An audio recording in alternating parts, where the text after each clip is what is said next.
بالله العلي العظيم أعوذ بالله من الشيطان الرجيم بسم الله الرحمن الرحيم الحمد لله رب العالمين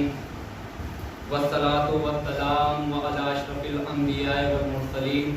سيدنا ونبينا وشفيعنا بالقاسم محمد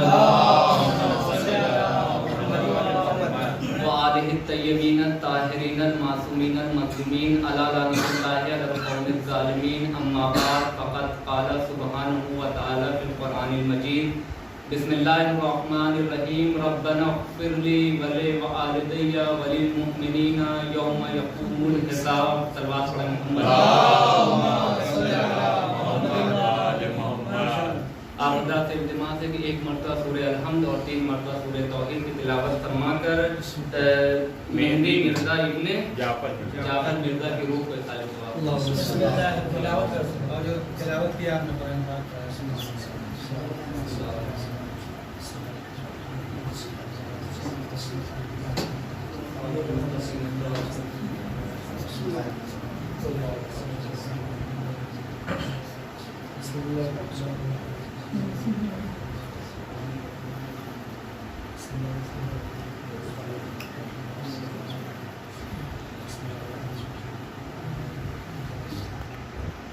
ایک سلوات پڑھیں محمد ایک مرحوم کے سال ثواب کی مجلس ہے اور خوش نصیب ہیں وہ والدین کہ جن کے فرزند اپنے والدین کے لیے ہمیشہ کلام پاک کی تلاوت کے یا مجلس کے لیے ان کے لیے احسان کرنا یا نذر کے ذریعے یا نماز روزے کے ذریعے اپنے والدین کے لیے احسان کرنا یا ان کے والدین کے لیے شرف کی بات ہے اور والدین نے بھی اتنی تربیت اس طریقے سے دنیا میں دے کے گئے کہ آج ان کے فرزند جہاں بھی ہیں جس طریقے سے بھی ممکن ہے ان کے لیے احسان ثواب کر رہے ہیں۔ خود میں نے جس آیت کریمہ کو سرنام سخن قرار دیا ہے یہ کلام پاک کی بہت ہی مشہور اور معروف آیت کریمہ ہے جو ہم ہر پنجگانہ نماز میں اس کی تلاوت کرتے ہیں۔ اس میں پروردگار عالم سورہ ابراہیم آیت نمبر 41 میں ارشاد ہو رہا ہے کہ ربنا اغفر لی ولوالدی وللمؤمنین یوم یقوم الحساب کہ پروردگار مجھے اور میرے والدین کو اور ایمان والوں کو بروز قیامت مغفرت سے نوازے۔ یہ کون دعا کر رہا ہے؟ جناب ابراہیم علیہ السلام کہہ رہے ہیں کہ پروردگار مجھے اور میرے والدین کو اور ایمان والوں کو بروز قیامت مغفرت سے نوازے۔ خود ابراہیم جیسے عظیم نبی خلیل خدا اپنے پروردگار کی بارگاہ میں اپنے والدین کے لیے دعائے مغفرت اور دعائے خیر کر کے دنیا والوں پر مقام والدین کو واضح کرنا چاہتے ہیں کہ خدا اور رسول کی نگاہ میں والدین کا مرتبہ کتنا بلند ہے۔ اس کا مطلب یہ ہے کہ والدین کے دیگر حقوق ادا کرنے کے ساتھ اولاد پر ایک اہم حق یہ ہے کہ اگر ہمارے والدین زندہ ہیں تو ان کے لیے ہمیشہ صحت اور سلامتی کے لیے ہمیشہ ہم دعا کا سلسلہ جاری اور ساری رکھیں، اور اگر ہمارے والدین زندہ نہیں ہیں تو ان کے لیے طلب مغفرت اور بخشش کا سلسلہ ہمیشہ ہم جاری اور ساری رکھیں۔ اولاد پر والدین کے لیے دعائے مغفرت کرنے کا حکم اس لیے ہے تاکہ اولاد اپنے والدین کے احسانات اور زحمات اور تکلیفات کو یاد رکھے تاکہ اولاد بار والدین میں شامل ہوئے۔ صلوات پڑھیں محمد خود جناب ابراہیم علیہ السلام اپنے بیٹے اسماعیل سے ملنے کے لیے شام سے مکہ گئے تو جناب اسماعیل علیہ السلام موجود نہ تھے تو جناب ابراہیم علیہ السلام واپس چلے آئے۔ جب جناب اسماعیل علیہ السلام کی زوجہ نے آپ کو بتایا کہ آپ کے والد محترم آئے تھے تو جناب اسماعیل علیہ السلام نے باغ کا نقش پا تلاش کر کے اس جگہ کو بوسہ دے کر بتایا کہ والدین کی موجودگی اور غیر موجودگی دونوں میں فرزند پہ واجب ہے کہ والدین کا احترام کریں۔ ایک صلوات پڑھیں محمد ایک شخص پیغمبر اسلام کے پاس آیا اور آنے کے بعد کہتا ہے یا رسول اللہ میں نے در جنت کی چوکھٹ اور ملائکہ کی پیشانی کو بوسہ دینے کی قسم کھائی ہے، اب میں کیا کروں؟ تو آپ نے ارشاد فرمایا کہ جاؤ اور جانے کے بعد اپنے ماں کے قدم کو بوسہ دو اور اپنی پیشانی، اپنے باپ کی پیشانی کو بوسہ دو، گویا تم نے ایسا کیا تو در جنت کی چوکھٹ اور ملائکہ کی پیشانی کو بوسہ دیا۔ خود پیغمبر ارشاد فرما رہے ہیں کہ اگر کوئی بھی فردن اپنے والدین کی طرف محبت کی نگاہ سے دیکھے تو پروردگار عالم ہر نظر کی عوض میں اسے حج مقبول کا ثواب عطا فرماتا ہے۔ خود چھٹے امام سے روایت ہے کہ ایک شخص پیغمبر اسلام کی خدمت میں حاضر ہوا اور عرض کرتا ہے یا رسول اللہ مجھے راہ خدا میں جہاد کرنے کا بڑا شوق ہے۔ آپ نے کہا راہ خدا میں جہاد کرو، اگر مر جاؤ گے تو زندگی جاوید پاؤ گے، اور اگر زندہ واپس چلے آئے تو گناہوں سے اس طرح پاک ہو کر آؤ گے کہ جس طرح ماں کے بطن سے بچہ گناہوں سے پاک ہو کر آتا ہے۔ پھر وہ شخص کہتا ہے یا رسول اللہ لیکن میرے والدین بزرگ ہو چکے ہیں، لیکن میرے والدین نہیں چاہتے کہ میں جہاد کرنے کے لیے جاؤں۔ تو اس وقت پیغمبر اسلام نے ارشاد فرمایا کہ قسم ہے اس پروردگار کی کہ جس کے قبضے قدرت میں میری جان ہے، اگر کوئی بھی فردن اپنے والدین کے ساتھ ایک لمحہ بھی نیکی کرے تو پروردگار عالم اس نیکی کے عوض میں اسے حج مقبول کے ثواب کے ساتھ اسے جہاد اکبر کا ثواب عطا فرماتا ہے۔ ایک الفاظ پڑھیں محمد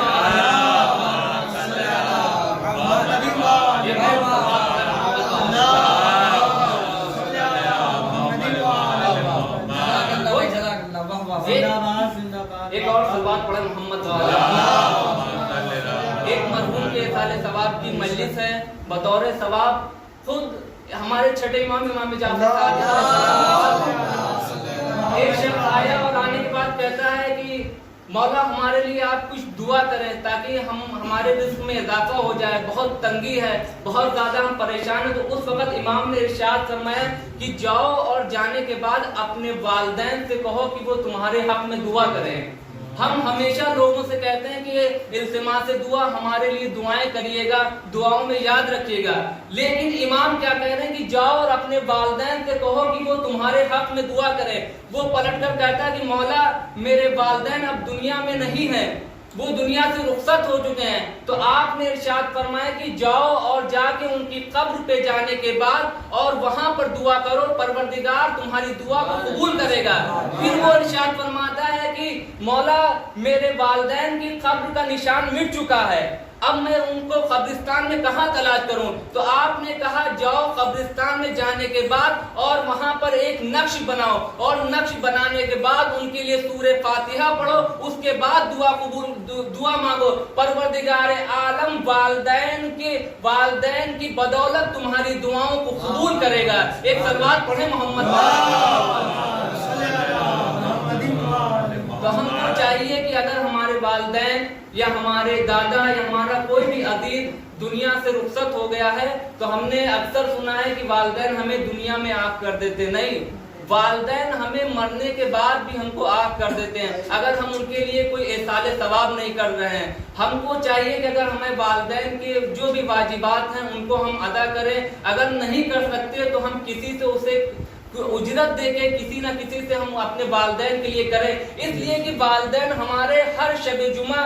گھر پہ آتے ہیں، اور اس لیے نہیں آتے کہ ہم انہیں کوئی اچھا کھانا کھلائیں یا وہ ہم کو دیکھنے کے لیے آتے ہیں، بلکہ وہ آتے ہیں کہ ہمیں کچھ وہ ہدیہ کریں تاکہ ہم وہاں پر لے کے جائیں، تاکہ ان کے نام اعمال میں جو کمی ہے اسے ہم پورا کر سکیں۔ ایک صلوات پڑھے محمد، ایک اور صلوات پڑھے محمد۔ مرحوم کے احسان ثواب کی مجلس تھی، لاکھ ہم فضائل اہل بیت پڑھے، اور خود اب مغرب کا وقت ہو چکا ہے اور مدرسے میں محفل بھی ہے، لیکن بطور مرحوم کے احسان ثواب کے لیے، لیکن جب تک ہم لاکھ فضائل اہل بیت پڑھے، لیکن جب تک ہم سید الشہداء امام حسین علیہ السلام کی گریہ نہ کریں تب تک ہماری مجلس یعنی ہمارے مجلس کا حق ادا نہیں ہوتا۔ عزیزو، صبح عاشور یا شب عاشور کے بعد کربلا کے میدان میں ایک کے بعد ایک اصحاب اور انصار جاتے رہے اور سب شہید ہوتے رہے، یہاں تک کہ سید الشہداء امام حسین علیہ السلام بھی سب شہید ہو گئے۔ اس کے بعد جب یہ لوٹا ہوا قافلہ شام میں پہنچا تو یزید نے شمر سے پوچھا، اے شمر تو نے کربلا کے میدان میں حسین کو کس مرحلے پر پریشان دیکھا؟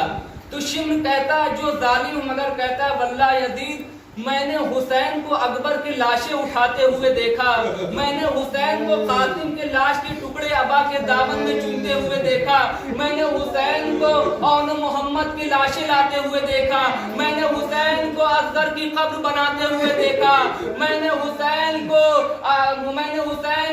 علی اکبر کے سینے سے برچھی نکالتے ہوئے دیکھا، لیکن میں نے دیکھا کہ حسین کے چہرے پہ ذرا سی بھی پریشانی نہیں آئی۔ شمر کہتا ہے یزید پس ایک مقام ایسا آیا کہ جب میں نے دیکھا کہ حسین در خیمہ سے باہر نکلے اور گھوڑے پر سوار ہو رہے تھے کہ اتنے میں خیمے سے دو چھوٹے چھوٹے بچے نکلے اور حسین کا دامن پکڑ کر کہتے ہیں اے مولا مجھے کس کے حوالے کیا، مولا مجھے کس کے حوالے کیا؟ ارے اتنا کہنا تھا کہ امام حسین علیہ السلام کے چہرے کا رنگ متغیر ہوا، مولا کبھی ان بچوں کی طرف دیکھتے ہیں کبھی آسمان کی طرف دیکھتے ہیں، پروردگار تو ہی بتا میں ان بچوں کو کس کے حوالے کروں؟ انا للہ و انا الیہ راجعون۔ التماس ہے ایک مرتبہ سورہ الحمد اور 3 مرتبہ سورہ اقسام کی تلاوت فرما کر مرحوم مہدی مرزا ابن جعفر مرزا کی